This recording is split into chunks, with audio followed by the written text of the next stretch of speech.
கிறிஸ்துவுக்குள் பிரியமானவர்களே, கர்த்தரும் இரட்சகருமாய் இயேசு கிறிஸ்துவின் ஈடு நீட்டு நாமத்தினாலே உங்கள் யாவருக்கும் என் அன்பின் வாழ்த்து தெரிவித்துள்ளேன். தேவன் அருளிய அப்பம் பிரேயர் மினிஸ்ட்ரி சேனல் மூலியமாக உங்களோடு சந்திப்பதில் மிகுந்த மகிழ்ச்சி இருக்கிறேன். தினம்தோறும் இரவு நேரத்திலே பரிசுத்த வேதத்திலிருந்து நாம் ஒரு பகுதி தியானித்து நம்முடைய குடும்ப பாதுகாப்பிற்காக நாம் ஜெபித்து வருகிறோம். 147 சங்கீதம் 11 முதல் 15 ஆகிய வசனங்கள். தமக்கு பயந்து தமது கிருபைக்கு காத்திருக்கிறவர்கள் மேல் கர்த்தர் பிரியமா இருக்கிறார்.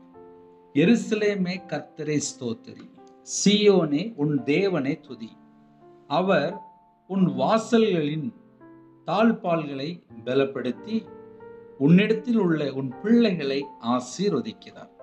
அவர் உன் எல்லைகளை சமாதானமுள்ளவைகளாக்கி உச்சிதமான கோதுமையினால் உன்னை திருப்தியாக்குகிறார். அவர் தமது வார்த்தையை பூமியிலே அனுப்புகிறார். அவருடைய சொல் மகா தீவிரமாய் செல்லுகிறது. ஹல்லேலூயா. கிறிஸ்துவுக்குள் பிரியமானவர்களே, யாரெல்லாம் இந்த இரவு நேரத்தில் கர்த்தருடைய பிள்ளைகள் இணைந்திருக்கிறீங்களோ, நம்ம குடும்பம் ஆசீர்வதிக்கப்படணும் அப்படின்னா நம்ம என்ன செய்ய வேண்டும்? ஏன்னா நிறைய குடும்பத்திலே இரவு நேரத்திலே பல சூழ்நிலையிலே இணைந்திருப்பீங்க. என் குடும்பத்தை தேவன் ஆசீர்வதிக்கணும் அப்படின்னு சொல்லி எல்லா குடும்பத்திலும் ஒரு விருப்பம் உண்டு. நம்ம குடும்பம் ஆசீர்வாதமா இருக்கணும் அப்படின்னா தேவனுக்கு எந்த அளவுக்கு நம்ம பயந்து தீமை விட்டு நாம் விலகி வாழ்றோமோ அந்த அளவுக்கு நம்முடைய குடும்பங்கள் ஆசீர்வதிக்கப்படும். சில குடும்பத்திலே புதுசா இணைந்திருப்பீங்க. நம்ம குடும்பம் ஆசீர்வதிக்கப்படணும் அப்படின்னா அதுக்கு ஒரே ஒரு வழி, முதல்ல தீமையை விட்டு விலகணும். தீமையை விட்டு விலகி வாழ்ந்தா மட்டும்தான் நம்ம கர்த்தருக்கு பயந்து வாழ்கிறோம். ஒரு குடும்பத்துல கர்த்தருக்கு பயந்து வாழ்ந்தாதான் அந்த குடும்பம் கர்த்தரால் ஆசீர்வதிக்கப்படும். இந்த இரவு நேரத்துல நம்ம குடும்பம் ஆசீர்வதிக்கப்படணும், என் குடும்பம் ஆசீர்வதிக்கப்படும் சொல்லி யாரெல்லாம் இணைந்திருக்கிறீங்களோ நம்ம குடும்பத்தை தேவன் ஆசீர்வதிப்பார். அதுக்கு நான் என்ன செய்யணும்? தேவனுக்கு பிரியமானபடி நம்ம வாழ்றோமா? அந்த ஒரு காரியங்களை மாத்திரம் நம்மை நாம் சற்று ஆராய்ந்து பார்த்தால் இரவு நேரத்திலே நம்ம குடும்பத்தை இந்த இரவே தேவனால் ஆசீர்வதிக்க முடியும். சில குடும்பத்துல யோசிப்பாங்க, பிரதர் நான் கர்த்தரை விட்டு தள்ளி வாழ்ந்துட்டேன். அவருடைய சமூகத்துல வரும்போது அவருடைய பாதப்பிள்ளை தாழ்த்தி, அப்போ அவங்க பிள்ளை வந்திருக்கேன், என்னை ஆசீர்வதிங்க, என்னை மன்னிச்சு ஆசீர்வதிங்க, என்னை பரிசுத்தப்படுத்தி ஆசீர்வதிங்க, உங்களோட ரத்தத்தினால கழுவி ஆசீர்வதிங்க. இரவு நேரத்துல யாரெல்லாம் இணைந்திருக்கிறீங்களோ இஸ்ரவேலை ஆசீர்வதிப்பதே கர்த்தருக்கு பிரியம். எல்லா குடும்பத்தையும் கர்த்தர் ஆசீர்வதிப்பார். சிறியோர் முதல் முதியோர் வரை எல்லாரையும் கர்த்தர் ஆசீர்வதிப்பார். யாரெல்லாம் கர்த்தருக்கு பயந்து வாழ்கிறார்களோ அந்த குடும்பத்தை கண்டிப்பா ஆசீர்வதிப்பார். தீமையை விட்டு விலகணும். தீமை வெறுப்பதே கர்த்தருக்கு பயப்படுகிற பயம். ஒரு குடும்பத்துல தீமை வெறுத்து வாழ்ந்தாச்சு அப்படின்னா அந்த குடும்பம் கர்த்தருக்கு பயந்து வாழ்ந்துட்டு இருக்கு. தமது கிருபைக்கு காத்திருக்கிறவர்கள் மேல் கர்த்தர் பிரியமா இருக்கிறார். அவருடைய பாதபிள்ள காத்திருக்கணும். அவருடைய பாதபிள்ள காத்திருக்கும் போது கர்த்தர் பிரியமா இருக்கிறார். முதல் பாயிண்ட் என்ன அப்படின்னா தீமை வெறுப்பதே கர்த்தருக்கு பயப்படுகிற பயம். 24 மணி நேரம் நம்ம தீமை வெறுத்து நம்ம வாழ்றோமா? அது நம்மை நாம் ஆராய்ந்து பார்க்கணும். தீமை அப்படின்னாலே கர்த்தரை விட்டு தள்ளி போனாலும் தீமை தான். என் வாழ்க்கையில நான் வாழ்ந்து பார்த்ததுல எப்பமெல்லாம் கர்த்தரை விட்டு தள்ளி போய் மனுஷன்ட்ட பழகுறோமோ, இல்ல தேவையில்லா ஃப்ரெண்ட்ஷிப்போ, இல்ல தேவையில்லா நபர்கிட்ட பேசுறதோ, தேவையில்லாத இடத்துல நிக்கிறதோ, கர்த்தரை விட்டு நம்ம எங்கெல்லாம் தள்ளி போறோமோ அந்த இடத்துல ஒரு தீமை உள்ள வந்துடும். அது எந்த மனுஷன் மூலியமா எப்படினாலும் வரும். ஆனால் தீமை வெறுத்து கர்த்தரு பயந்து ஒரு மனுஷன் கர்த்தருடைய கிருபை பெற்றுக்கொள்ள கர்த்தருடைய சமூகத்திலே இரவும் போலுமா காத்திருந்து ஜெபிக்கும் போது, கர்த்தர் பிரியமானபடி வாழும்போது அந்த குடும்பத்தை கர்த்தர் ஆசீர்வதிப்பார். கர்த்தர் ஆசீர்வதிப்பார். அப்ப இணைந்திருக்கிற குடும்பம் கர்த்தரா இயேசு கிறிஸ்து நாமத்தினால ஆசீர்வதிக்கப்படணும் அப்படின்னா நான் கையில பைபிள் எடுத்து வாசித்தல கண்டுபிடிச்சேன்னு தெரியுமா? நம்முடைய தேவன் பரிசுத்தம் உள்ள தேவன், சமாதானத்தின் தேவன், இரக்கத்துல ஐஸ்வர்யம் உள்ள தேவன். அவருடைய பாதவடியில வந்து அப்பா அவங்க பிள்ளை வந்திருக்கேன்ப்பா, நான் தள்ளி போயிட்டேன்ப்பா, என்னை மன்னிச்சிருங்கப்பா, நான் துன்மார்க்கனா வாழ்ந்துட்டேன்ப்பா, நான் கீழ்ப்படியாம வாழ்ந்துட்டேன்ப்பா, உங்க சத்தத்துக்கு நான் செவி கொடுக்காம போயிட்டேன்ப்பா, உங்களை விட்டு நான் தள்ளி போயிட்டேன்ப்பா, என்னை மன்னிச்சிருங்கப்பா அப்படின்னு சொல்லி அவருடைய சமூகத்துல தாழ்த்தி, அவருடைய பதவிகளை தாழ்த்தி, ஒருவேளை இந்த இரவு நேரத்திலே ஆனா என்னோட வாழ்க்கை கர்த்தரை விட்டு தள்ளி போன ஒரு வாழ்க்கை, கர்த்தர் என்னை மன்னிப்பாரா அப்படின்னு மன்னிப்பார். இதை ஏன் இரவு நேரத்துல சொல்ல வேண்டியிருக்கு அப்படின்னா, 24 மணி நேரம் எத்தனையோ குடும்பத்திலே கர்த்தரை விட்டு தள்ளி தான் வாழ்ந்துட்டு இருக்கு. அவங்க இதயத்துக்குள்ள மனசாட்சி சொல்லும், நான் தேவனுக்கு பிரியமானபடி நான் வாழல, நான் தேவனோட சத்தத்துக்கு செவி கொடுக்கல, என் இருதயத்துக்குள்ள ஒரு கல்லான ஒரு தேவையில்லாத காரியங்கள், கடினமான ஒரு காரியம் இருக்கு, நான் அவரோட சத்தத்துக்கு செவி கொடுக்காம வாழ்றேன், நான் கர்த்தருக்கு பிரியமில்லாத ஒரு காரியத்தை நான் செஞ்சுட்டு இருக்கேன், நான் தீமையான காரியத்தை பின்பற்றுன்னு சொல்லி அவங்க மனசாட்சி சாட்சி சொல்லும்.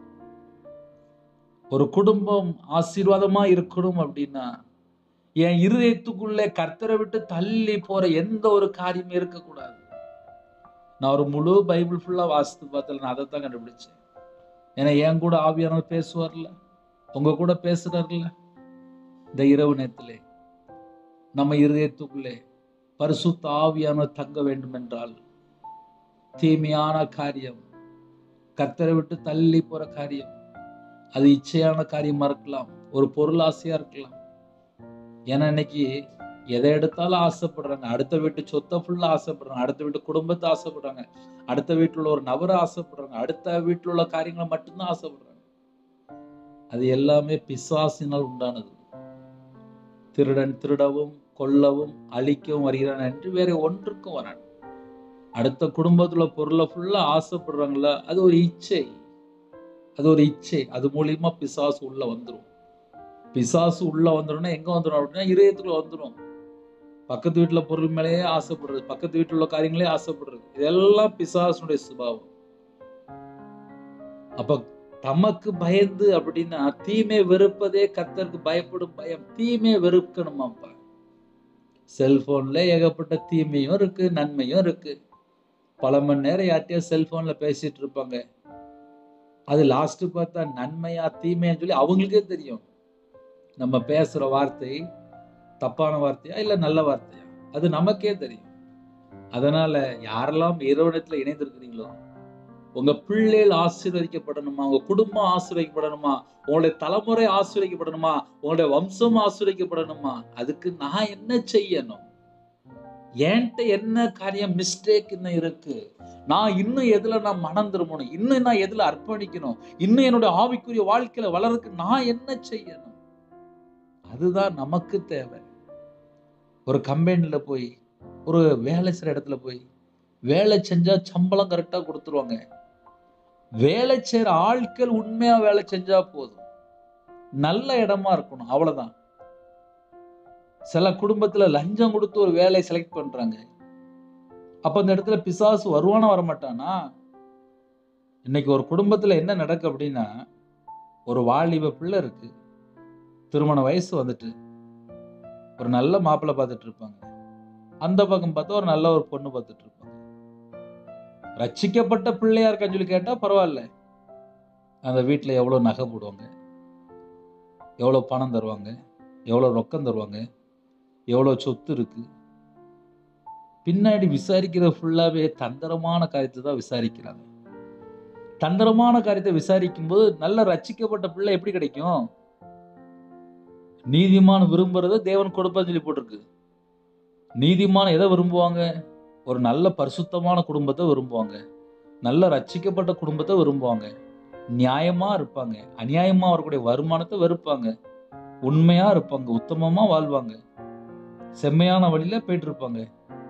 என் குடும்பத்துக்கு ஒரு நல்ல மரும வரணும், பண ஆசை இருக்காது, பொருளாசை இருக்காது, நகை ஆசை இருக்காது, அவங்க தானே நீதிமான். அப்ப தீமை வெறுப்பது அப்படின்னா அதுல ஏகப்பட்ட வேர்டு வரும், ஏகப்பட்ட காரியம் இருக்கு. ஒரு குடும்பம் இயேசு கிறிஸ்துவை பின்பற்றும் போது அவங்க இருதயத்துக்குள்ள தீமையான எண்ணங்கள் இருக்கக்கூடாது. தீமையான எண்ணம் வரும்போது அவன் தடுமாறிடுவான், அவன் கீழே விழுந்துருவான், அவனோட வாழ்க்கையில வளர்ச்சி இருக்காது. அவனோட வாழ்க்கையில ஃபெயிலியர் மாடல் ஆயிரும். ஏன்? தீமை வெறுக்கலை. தீமை வெறுத்து கர்த்தருக்கு பயப்படுகிற பயம் ஒரு குடும்பத்துக்குள்ள இருக்குமானால் அவங்க தேவனுடைய சமூகத்துல போய் காத்திருக்க ஆரம்பிச்சிருவாங்க. ஒரு குடும்பத்துல எப்போ தேவனுடைய சமூகத்துல போய் காத்திருக்க முடியும் அப்படின்னா, தீமை வெறுத்தா மட்டும்தான் கர்த்தருடைய சமூகத்துல போய் காத்திருக்க முடியும். ஒரு குடும்பத்துல கர்த்தருடைய சமூகத்துல இன்னும் காத்திருக்கல அப்படின்னா அவங்க இன்னும் ஏதோ ஒரு காரியத்துல தீமை வெறுக்காம இருக்கிறாங்க. ஒரு குடும்பத்துல தீமை வெறுத்தால் இரவும் பகலுமாக தேவனுடைய சமூகத்துல அவங்களால காத்திருக்க முடியும். ஒரு வீட்டுக்குள்ள குடும்ப ஜெபம் இல்லாம இருக்கா? தனி ஜெபம் இல்லாம இருக்கா? வேதத்தை வாசிக்காம இருக்கீங்களா? தியானிக்காம இருக்கிறீங்களா? ஜெபிக்க முடியாத அளவுக்கு தடை இருக்கா? ஸ்தோத்திரம் செலுத்த முடியலையா? நம்ம இன்னும் எந்த காரியத்துல தீமை வெறுக்காம இருக்கிறோம்? ஒரு குடும்பத்துல தீமை வெறுத்தாச்சு அப்படின்னா அவங்க கர்த்தருக்கு பயந்து வாழ்ந்துட்டு இருப்பாங்க. இதுதான் சத்தியம். தமக்கு பயந்து தமது கிருபைக்கு காத்திருக்கிறவர் மேல் கர்த்தர் பிரியமா இருக்கிறார். கர்த்தர் பிரியமா இருக்கும்போது அந்த குடும்பத்தோட கர்த்தர்லாம் கூட இருப்பார். அந்த வீட்டுக்குள்ள பிசாசு வராது. ஒரு குடும்பத்திலே தீமை வெறுத்து கர்த்தருக்கு பயந்து அவருடைய சமூகத்துல காத்திருக்கும் போது, தேவனுடைய கிருபை பெற்றுக்கொள்ளும் போது, கர்த்தர் பிரியமா இருக்கும் போது அந்த வீடு ஆசீர்வாதமா இருக்குமா? கண்டிப்பா ஆசீர்வாதமா இருக்கும். ஏன் அப்படின்னா பிசாசுக்கு அவங்க இடம் கொடுக்கல. இன்னைக்கு நிறைய குடும்பத்துல ஏன் ஆசீர்வாதம் இல்ல? பிசாசுக்கு இடம் கொடுக்கறாங்க. நான் கையில பைபிள் எடுத்து வாசித்தது இல்லை. என் இருதயத்துக்குள்ள ஆவியானவர் பேசுவார்ல. நம்ம 24 மணி நேரம் எப்படி வாழ்றோம், என்ன செய்யறோம், ஏது செய்யறோம், எல்லாம் தேவனுக்கு தெரியும்பா. எல்லாம் தேவனுக்கு தெரியும். அதனால இரவு நேரத்திலே ஒரு குடும்பம் ஆசீர்வாதமா இருக்கணும் அப்படின்னா இதுதான் சத்தியம். 24 மணி நேரம் நம்ம இதயத்துக்குள்ளே தேவையில்லாத காரியங்கள் வருதா? கர்த்தரை விட்டு தள்ளி போற காரியங்கள் ஏதாவது வருதா? உலக மனுஷனோடு சிநேகமா இருக்கிறோமா? தேவையில்லாத ஃப்ரெண்ட் இருக்கா? தேவையில்லாத குப்பையான காரியம் இருக்கா? பைபிள் வாசிக்க முடியுதா? ஜெபிக்க முடியுதா? துதிக்க முடியுதா? இதெல்லாம் நாம் ஆராய்ந்து பார்க்கும்போது தேவன் நம்ம குடும்பத்தை ஆசீர்வதிப்பார். ஒருவேளை அண்ணே நீங்க சொல்றதெல்லாம் சரிதானே, என் குடும்பத்துல நிறைய மிஸ்டேக் இருக்கு அப்படின்னா அவருடைய பாதப்படியில் வரும்போது, அண்ணன் சொன்னது போல எங்க வீட்டுல இவ்வளவு காரியம் இருக்குப்பா, என் கூட நீங்க பேசுனீங்க, உங்க சமூகத்துல நான் அர்ப்பணிக்கிறேன்ப்பா, எனக்கு ஒரு விடுதலை வேணும்ப்பா, எனக்கு ஒரு ஆரோக்கியம் வேணும்ப்பா, எனக்கு ஒரு சுகம் வேணும்ப்பா, எனக்கு ஒரு பலன் வேணும்ப்பா, எனக்கு சமாதானம் வேணும்ப்பா, என் குடும்பத்துல ஒரு ஆசீர்வாதம் வேணும்ப்பா, என்னை மன்னிச்சிருங்கப்பா, நான் மனம் திரும்ப அர்ப்பணிக்கிறேன்ப்பா, இனிமேல் என்னோட வாழ்க்கையிலே கர்த்தரை விட்டு தள்ளி போற காரியம் எனக்கு வேண்டாம்ப்பா அப்படின்னு சொல்லி என்னோட சமூகத்துல தாழ்த்தும் போது கண்டிப்பா கிருபை. ஒரு குடும்பம் ஆசீர்வதிக்கப்படணும் அப்படின்னா முதல்ல கர்த்தருக்கு பயந்து மனம் திரும்ப ஆரம்பிக்கணும், கிருபை பெற்றுக்கொள்ளணும், கர்த்தர் பிரியமானபடி வாழணும். அந்த குடும்பத்தை கர்த்தர் 1000 தலைமுறைக்கு ஆசீர்வதிப்பார். இதுதான் சத்தியம். அப்போ ஒரு குடும்பம் 100 மடங்கு ஆசீர்வதிக்கப்படணும் அப்படின்னா தேவையில்லாத காரியம் எதுவா இருந்தாலும் சரி விட்டு விலகிடணும். ஈசாக்கை போல விட்டு கொடுத்து போயிட்டே இருக்கணும். வாக்குவாதம் வேண்டாம். கர்த்தருடைய பிள்ளைகள் ஞானமா இருக்கும்போது ஆசீர்வாதம், கிருபை பெற்றுக்கொள்ளும் போது தீர்க்காயுசு, நித்திய காலமாக நம்ம இயேசு கிறிஸ்துவோடு வாழ முடியும். ஹல்லேலூயா. 12ஆம் வசனம், எருசலேமே கர்த்தரை ஸ்தோத்திரி, சீயோனே உன் தேவனை துதி. கர்த்தருடைய பிள்ளைகள் ஸ்தோத்திரம் செலுத்துற பிள்ளைகளா இருக்கணும், துதிக்கிற பிள்ளைகளா இருக்கணும். தேவன் நம்மளை எதுக்கா சூஸ் பண்ணாரு, எதுக்கா செலக்ட் பண்ணாரு? இந்த ஜனத்தை எனக்கென்று ஏற்படுத்தினேன், இவர்கள் என் துதியை சொல்லி கொண்டு வருவார்கள். ஸ்தோத்திரம் செலுத்துகிறவன் தேவனை மகிமைப்படுத்துகிறான். ஸ்தோத்திரம் செலுத்தும் போது நம்ம அவரை மகிமைப்படுத்துகிறோம்.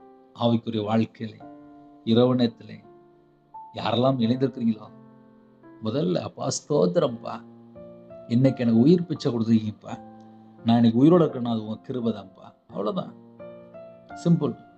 அதனால இரவு நேரத்தில் யாரெல்லாம் இணைந்திருக்கிறீங்களோ அவருடைய பாதத்தில் வந்து நன்றி சொல்லுங்க, குடும்பத்துக்காக நன்றி சொல்லுங்க, தேவன் பார்த்துக்கிடுவார். ஹல்லேலூயா. 13ஆம் வசனம், அவர் உன் வாசல்களின் தாழ்பாள்களை பலப்படுத்தி உன்னிடத்தில் உள்ள உன் பிள்ளைகளை ஆசீர்வதிக்கிறார். நம்ம குடும்பத்தை பாதுகாக்கிற தேவன், பலப்படுத்தி ஆசீர்வதிக்கிற தேவன், பிள்ளைகளை ஆசீர்வதிப்பார். இன்னைக்கு நிறைய வீட்டில் பிள்ளைகளுடைய வாழ்க்கையில் தவறான தொடர்பு, கஞ்சா பழக்கம், சிகரெட்டு, போயிலை, தண்ணி அடிக்கிறது, போதை வஸ்துகள், தவறான ஃப்ரெண்ட்ஷிப்பு, தவறான கொள்ளை அடிக்கிறது, களவாண்டு சம்பாதிக்கிறது, இதெல்லாம் எங்கேருந்து வருது அப்படின்னா அந்த வீட்டுக்குள்ள ஒரு பாதுகாப்பு இல்லை. பிசாசு உள்ள வந்துருதான். அம்மா அப்பா இதோட சத்தத்துக்கு செவி கொடுத்து உண்மையா வாழும்போது பிள்ளைகளோட வாழ்க்கையில் ஒரு பாதுகாப்பு. உன் பிள்ளைகளை ஆசீர்வதிக்கிறார், உன் பிள்ளைகளை ஆசீர்வதிக்கிறார். அம்மா அப்பா எந்த அளவுக்கு தீமையான காரியத்தை வெறுத்து கர்த்தருக்கு பயந்து வாழ்றாங்களோ, கர்த்தருக்கு பிரியமா வாழ்றாங்களோ, அந்த குடும்பத்தை கர்த்தரே ஆசீர்வதிக்கிறார்.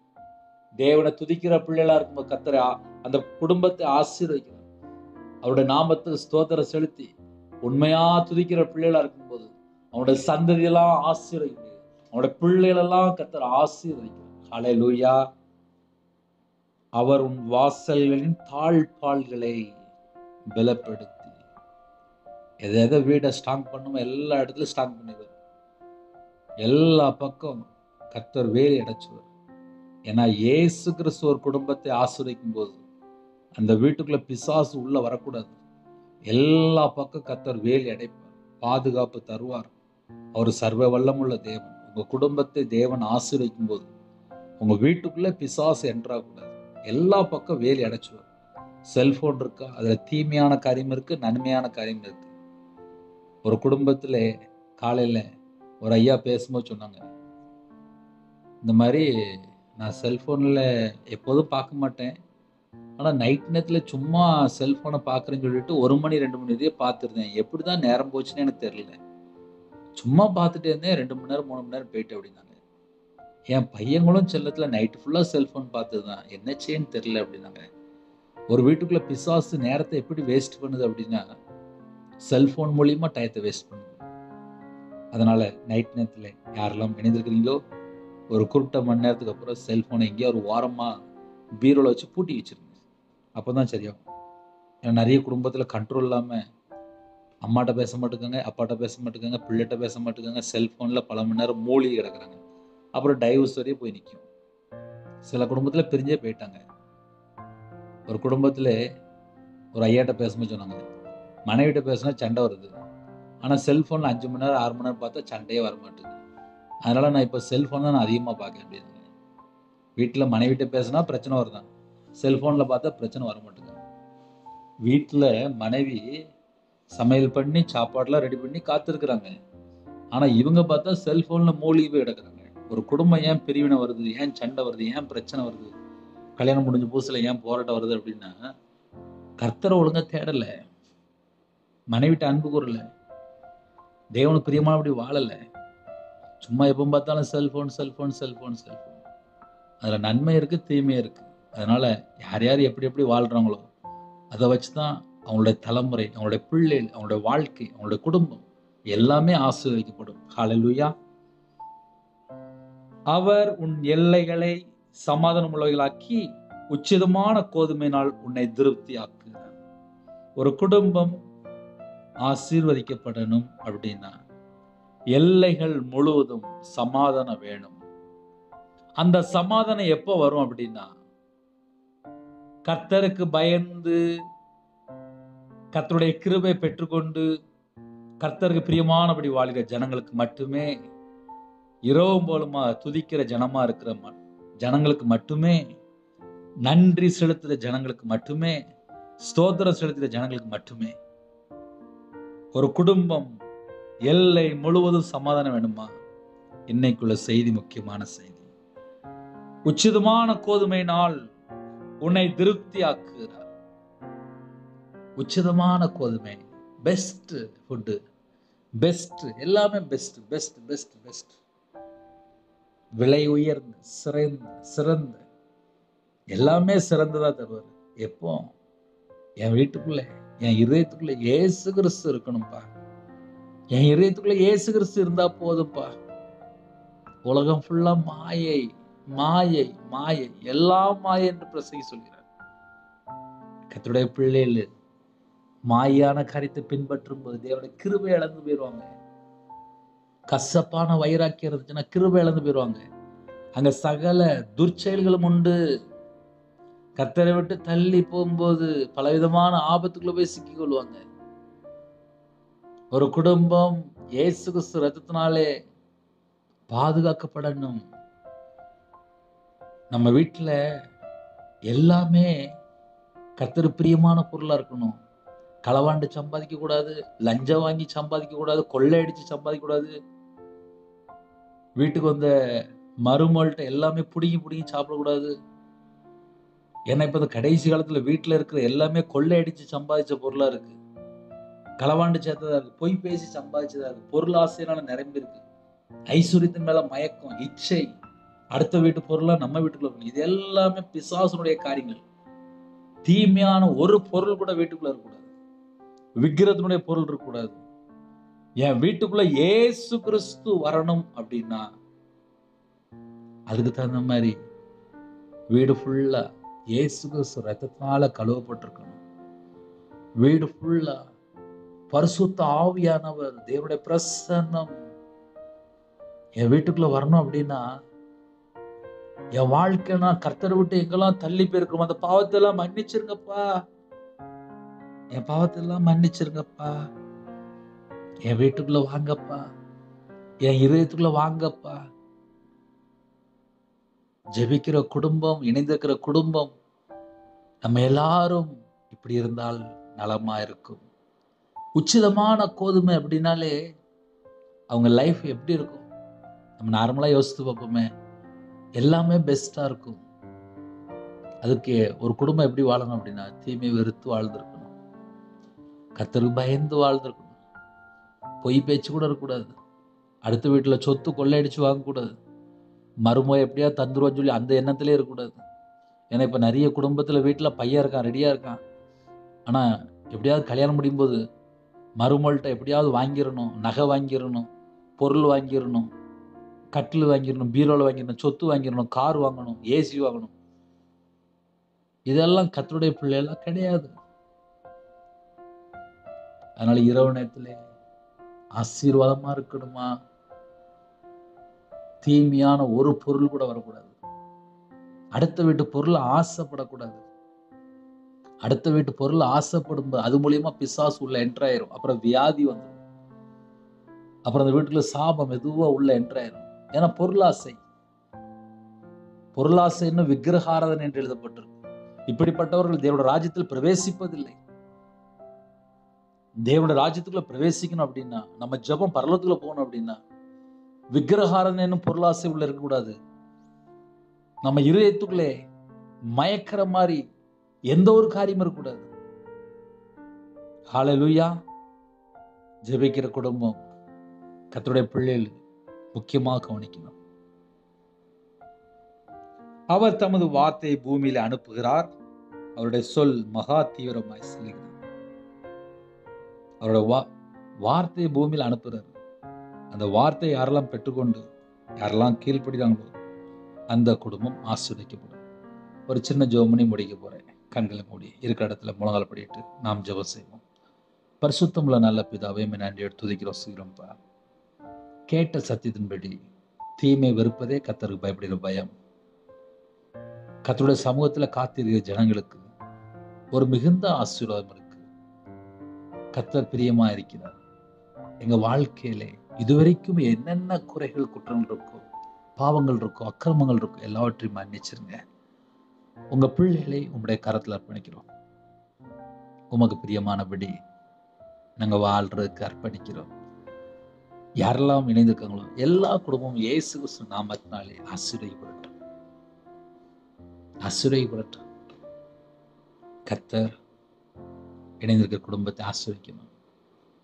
என்ன தேவைகளோடு, கடன் பிரச்சனையோடு, போராட்டத்தோடு, நிந்தையோடு, அவமானத்தோடு, கண்ணீரோடு, பலவிதமான பிரச்சனையோடு, போராட்டத்தோடு, குடும்பத்துக்குள்ள பிரிந்து போய் சஞ்சலத்தோடு, மன நிம்மதி இல்லாமல் யாரெல்லாம் இறைவனிடத்தில் செய்தி கேட்டாங்களோ, உங்க பிள்ளைகளோட வாழ்க்கையிலே இந்த நிமிஷம் முதல் அவங்களுடைய இருதயத்துக்குள்ள தேவ சமாதானம் வேணும்பா, என் நாமத்தின் மொத்தம் எதை கேட்டாலும் சொன்னீங்க, கர்த்தரை விட்டு எங்கெல்லாம் தள்ளி போனாங்களோ எல்லா பாவத்தையெல்லாம் மன்னிச்சிருங்கப்பா, எல்லா பாவத்தையெல்லாம் மன்னிங்கப்பா. தீமையை வெறுப்பதே கர்த்தருக்கு பயப்படுகிற பயம். தீமையான காரியத்திலே, எந்தெந்த காரியத்திலே பிள்ளைகள் அடிமையில இருக்கிறாங்களோ அந்த எல்லா அடிமைத்தனத்துல இருந்து வெளியில வரணும்ப்பா. உங்க பிள்ளைகளை கர்த்தர் தொட்டு சுகமாக்கித்தாங்க. ஜெபிக்கிற குடும்பத்தை ஆசிரியங்க. பழனியில திறந்து, பண்டகசாலை திறந்து ஆசிரியங்க. உங்களுடைய கரம் தொட்டு ஆசிரியங்க.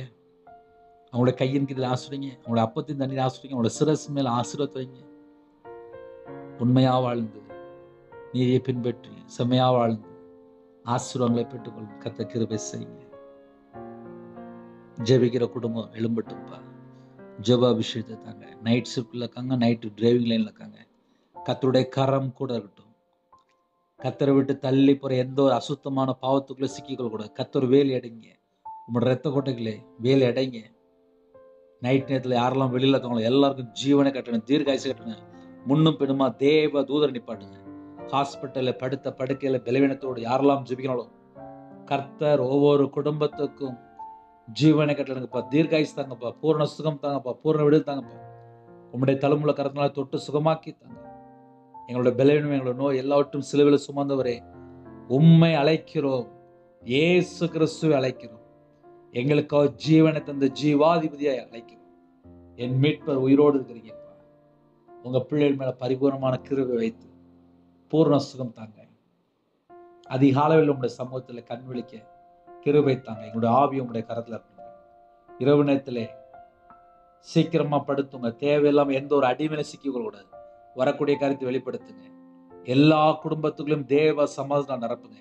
எங்க வீடு முழுவதும் இயேசு ரத்தம் தேவைப்படும். உருவின பட்டயத்தோட தேவ தூதர் உலாவி விடட்டும். முன்னும் பின்னுமா தேவ தூதர் நிப்பாட்டுங்க. எல்லா குடும்பத்துக்கு கர்த்தர் வேலை அடைங்க. கற்பதனையா ஜெபிக்கிறங்க. கர்த்தர் மனமரங்க. தலைமுறை சாவை எது வந்தாலும் நீக்கி ஆசிரிங்க. மாசமா இருக்காங்க, ஆசிரியத்து கிருபைக்காக நன்றி. டெலிவரி போற குடும்பத்துக்கு கர்த்தர் வேலை அடைங்க. Normal delivery ஆகித்தாங்க. திருமண வயசு தாண்டது ஏற்ற துணையை தாங்க. வாலிப பிள்ளைகள், வாலிப பையங்க ரட்சிக்கப்படணும். கர்த்தருடைய வருகையிலே எல்லா குடும்பமும் ஆயத்தமா இருக்கும். அந்த கிருபைகளை நாங்கள் பெற்றுக்கொள்ளணும். யாரெல்லாம் இணைந்திருக்காங்களோ, கர்த்தரை விட்டு தள்ளி போய் எந்தெந்த காரியம் தீட்டு, அருவருப்பு, பொய் இருக்கோ அந்த எல்லா பாவத்தையெல்லாம் மன்னித்து ஆட்டுக்குட்டியான ஜீவபுஸ்தகத்தில் எங்களோட பேர் எழுதப்படணும்.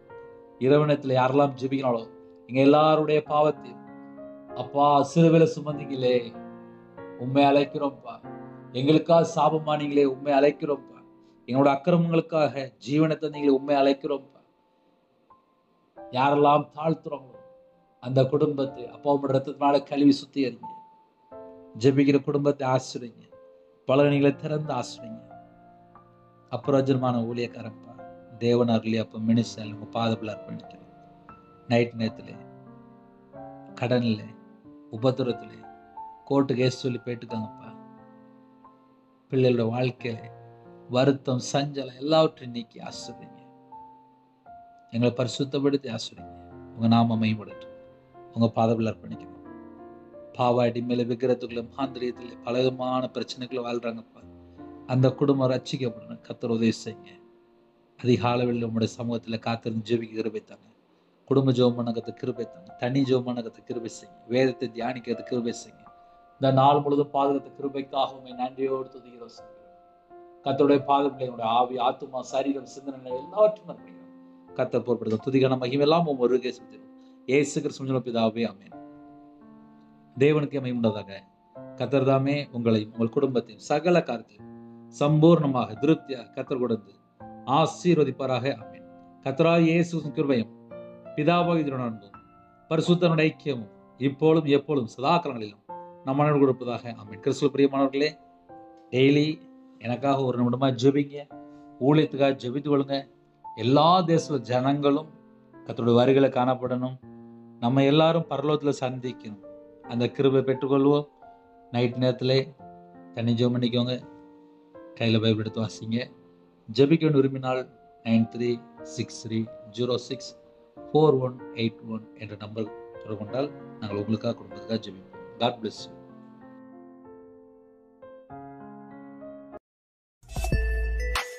Thanks for watching.